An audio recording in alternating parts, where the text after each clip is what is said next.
Bismillahirrahmanirrahim.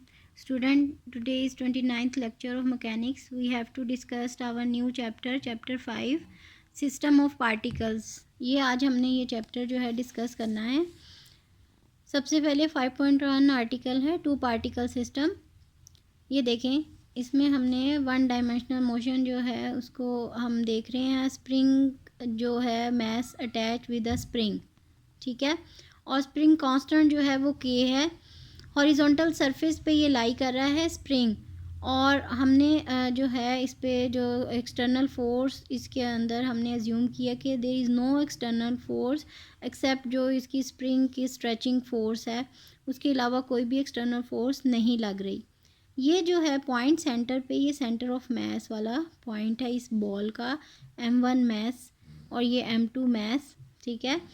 अब हमारे पास यहाँ से ये x1 डिस्टेंस है, ठीक है, और ये डिस्टेंस इस सेकंड बॉल से के सेंटर से ये हमारे पास x2 डिस्टेंस है, और ये लेंथ L जो है इसके अंदर रिलैक्स जो पोजीशन है इसकी लेंथ तब L होगी.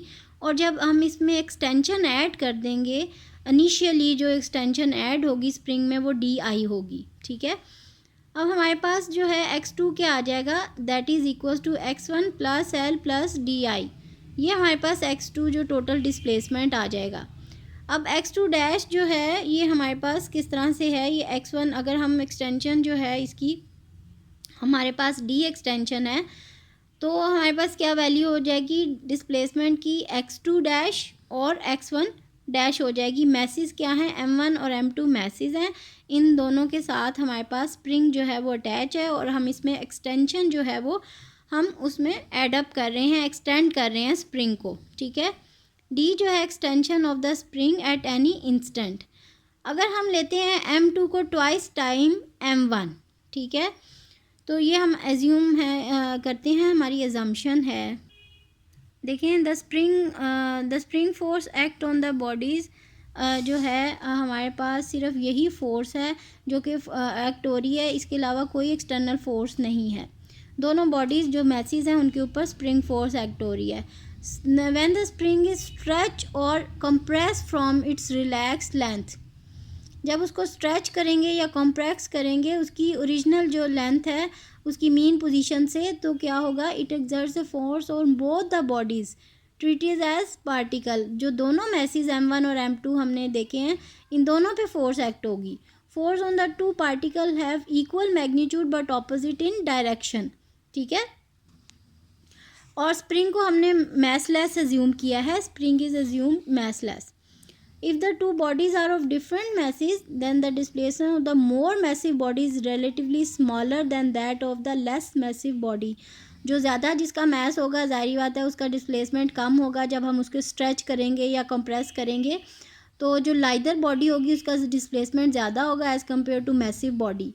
ये भी पॉइंट नोट करें आप. However, if the two bodies have equal masses, they will have displacement equal in magnitude and that is each equal to half the extension of the spring. Half extension of extension क्या है, के x जो है या के D जो है, D square हमारे पास, अगर हमारे पास एक्सटेंशन है के स्प्रिंग कांस्टेंट है तो उसकी हाफ जो है उसके एक्सटेंशन के इक्वल होगा स्प्रिंग के. Let the spring be given an initial extension DI. When the bodies are release from rest, initial energy of the system at the moment of bodies are release from rest, हमारे पास E1 जो है वो value है total energy की, that is sum of kinetic and potential energy, ठीक है. और यहाँ पे हम इसको किस फॉर्म में ले रहे हैं, हाफ के DI स्क्वेयर के इक्वल ले रहे हैं प्लस 0, ठीक है. ये क्या है, ये हमारे पास पोटेंशियल एनर्जी है, और ये हमारे पास काइनेटिक इनिशियल, क्योंकि वेलोसिटी 0 है तो रेस्ट पे तो इनिशियली वेलोसिटी उसकी 0 होगी, तो काइनेटिक भी 0, और टोटल एनर्जी किसके इक्वल हो जाएगी, हाफ के DI स्क्वेयर के इक्वल हो जाएगी. At any instant of time when the extension of the spring is reduce from DI to D, energy जो है वो क्या हो जाएगी, हमारे पास पहले एक्सटेंशन DI थी और उसके बाद हमारे पास D एक्सटेंशन हो गई, तो एनर्जी किस में चेंज हो जाएगी, इसमें अब देखें हाफ के डी स्क्वायर जो है ये भी एडअप हो जाएगी, और जो हमारे पास वैल्यू है काइनेटिक एनर्जी की वो है half m1v1 square plus half m2v2 square, ये E2 की वैल्यू आ जाएगी। ठीक है, अब कंजर्वेशन ऑफ एनर्जी क्या है, E1 और E2 दोनों को इक्वेट कर दें हम। ठीक है, तो ये हमारे पास लेफ्ट हैंड साइड पे आ जाएगा, that is equals to this one right hand side, ये दोनों इक्वेट कर देंगे इक्वेशन। V1 V2 जो है वेलोसिटीज़ हैं, M1 जो मास है उसकी V1 हो जाएगी, M2 मास जो है उसकी V2 वेलोसिटी हो जाएगी, और जब उसकी एक्सटेंशन हमारे पास रिड्यूस हो जाएगी dy से d एक्सटेंशन में, तो फिर क्या होगा, हमारे पास position of x1 and x2 of the two bodies along x axis relative to origin are related according to the relation x2 is equals to x1 plus L plus D।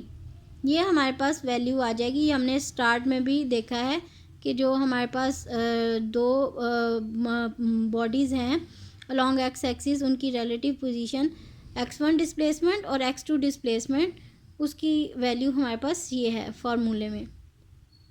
L जो है उसकी relax length है, और M1 M2 जो है हमारे पास masses है of two bodies under consideration. So these equations are not sufficient to solve x1 and x2, ठीक है, as a function of time.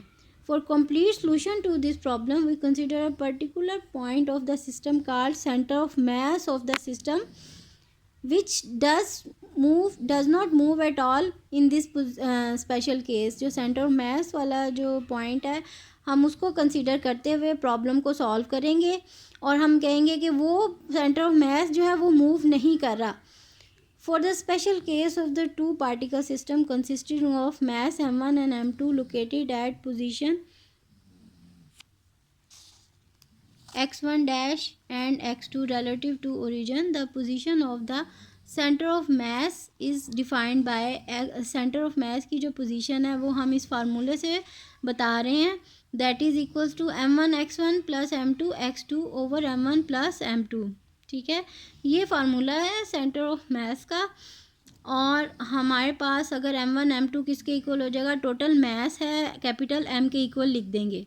ठीक है, और अगर हम जो है उसकी वैल्यू कैलकुलेट करेंगे सेंटर ऑफ मास की, so the velocity of the centre of मास हमारे पास क्या आ जाएगी, UCM से हम इसको डिनोट करेंगे। वेलोसिटी क्या, rate of change of displacement जो है ये वेलोसिटी है। ठीक है, तो ये डिस्प्लेसमेंट का फार्मूला है, और rate of change of displacement means हम इसको dt से डेरिवेटिव ले लेंगे, इसका d/dt कर देंगे, और अंदर xcm की जगह सेंटर ऑफ मास का फार्मूला लिख देंगे।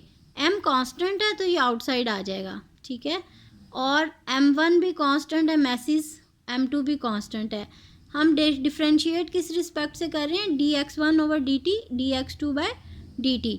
जब ये dx1 ओवर dt किस में कन्वर्ट हो गया, as this is the value of velocity, rate of change of displacement velocity के इक्वल है, x1 के लिए u1 आ जाएगा और x2 के लिए u2 आ जाएगा वैल्यू ऑफ वेलोसिटी, और ये सेंटर ऑफ मास के रिस्पेक्टिवली वेलोसिटी की वैल्यू आ जाएगी।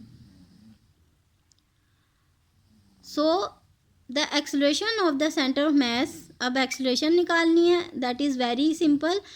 Rate of change of displacement जो है वेलोसिटी होती है, और rate of change of velocity जो है वो एक्सेलरेशन होता है, that you have learned in your earlier classes also. तो सेंटर ऑफ मास एक्सेलरेशन जो होगा according to that centre of मास हमारे पास 1/m कांस्टेंट आउटसाइड आ जाएगा। हम इसका दोबारा डेरिवेटिव लेंगे, दोबारा डिफ्रेंशिएट करेंगे with respect to time.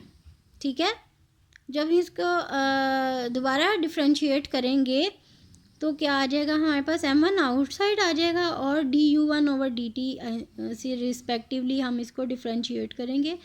m2 भी कांस्टेंट है तो इसको भी आउटसाइड ले लेंगे, du2/dt। अब du1 ओवर dt जो है वो a1 आ जाएगा एक्सेलरेशन, क्योंकि rate of change of velocity क्या है, ये हमारे पास एक्सेलरेशन है, और इसी तरह से rate of change of velocity acceleration a2 आ जाएगा। So the equation reduce to 1/m into M1 A1 plus M2 A2, ठीक है।